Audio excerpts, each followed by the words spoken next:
Girls sing hallelujah, girls sing hallelujah. Uptown funk, gonna give it to ya. Uptown funk, gonna give it to ya. Don't believe me, just watch. Woo!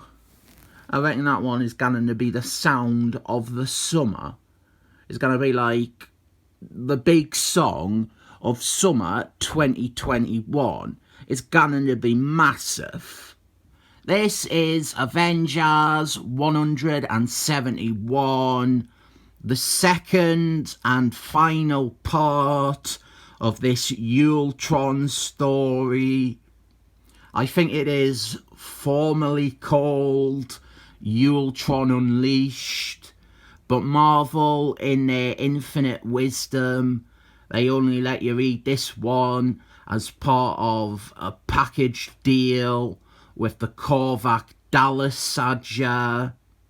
Other than 2 pages of subplot last issue, it has nothing to do with it.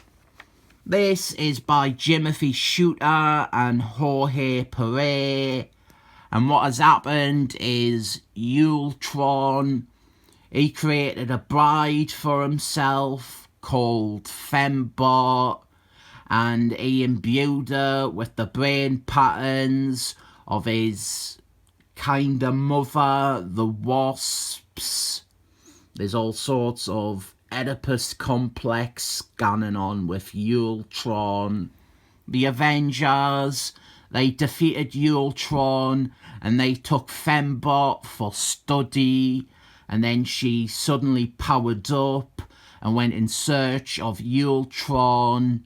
So now the Avengers, they are using her to lead them to Ultron.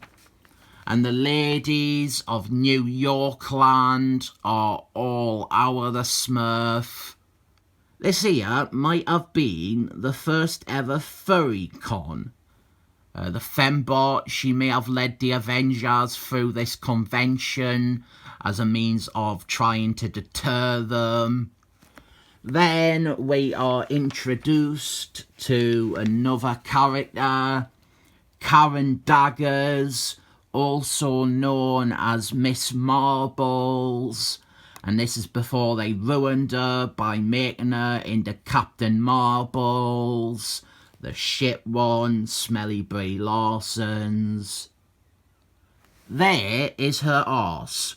Look at that arse. That is an arse. You never see these anymore because having Karen Daggers just be in her underwear when you introduce her is a cheap way to introduce her, even by 70s standards.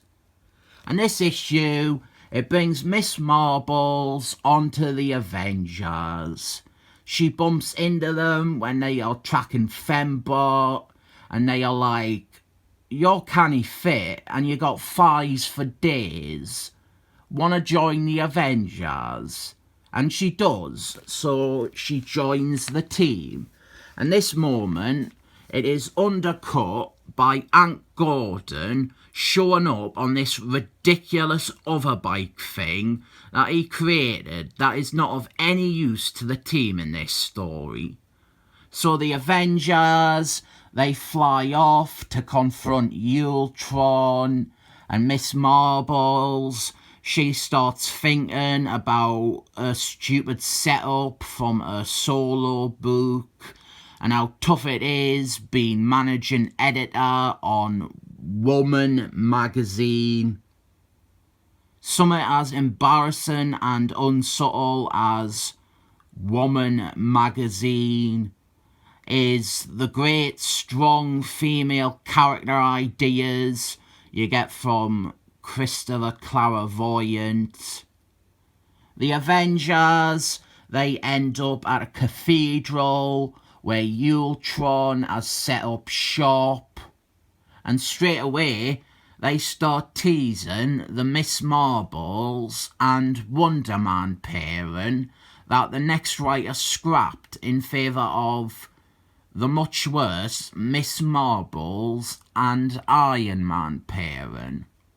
So the Avengers, they go inside and they are greeted by a nun, and we get evil nuns in this story, but they didn't really deal out with that. We have a little bit down here with Thor doubting his welcome inside this covenant because of his claims of being a god. Nice little bit of character stuff. And then Charlotte Witch, she vanishes, which might fox you into thinking it has something to do with the other Avengers who have similarly disappeared like this. But it's not. Ultron has taken her. And then the rest of the team, they confront the evil robot with a bee in his bonnet. And Ant Gordon, he takes the lead like he probably should in a story like this. And he's added up to his tits with Ultron's malarkey. And our great bit is Ant Gordon mocking Ultron for not anticipating him having devised defences against Ultron's main weapons. So now it is time for some fighting. It is the Avengers versus Ultron. And the reason that Ultron has singled out Charlotte Witch is because she is the only one that he considers a threat. He wants to find some way to prepare and counter her powers because her magic is the only real weapon against them. It is the only thing that can actually hurt them.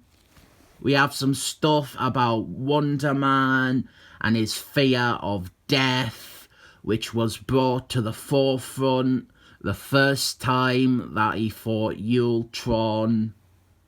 This book, it passes me team book test, obviously. And Miss Marbles, she goes in search of Charlotte Witch, and she punches a nun in the face. And this is our big moment that everyone remembers, and that a lot of people falsely attribute to the earlier Ultron story by Timothy Shooter and Jorge Perez. This is the bit where Fembot, she rebels against her programming and stands against Ultron. This is how she effectively comes to join the Avengers. And then Ultron is taken aback, and Hulk and his hostess fruit pies, they show up, and Hulk, he shares them, and this frees Charlotte Witch, and she saves the day with her insane magic powers, like she often does in this run. And Ultron, he is destroyed, and Ant Gordon is really happy that he doesn't ever have to worry about Ultron ever again. I really like this one. I still didn't know if I would call it my favourite Ultron story, but I like that this is a very direct story.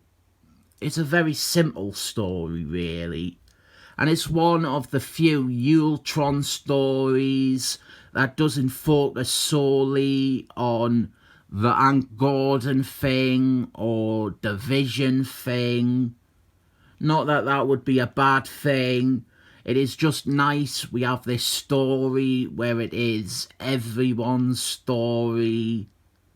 They did give Ant Gordon his bits, but they didn't drown out the rest of the team. Also, it brought Miss Marbles and Fembot onto the team, so it is a significant issue for Avengers historians. I definitely recommend this two-parter.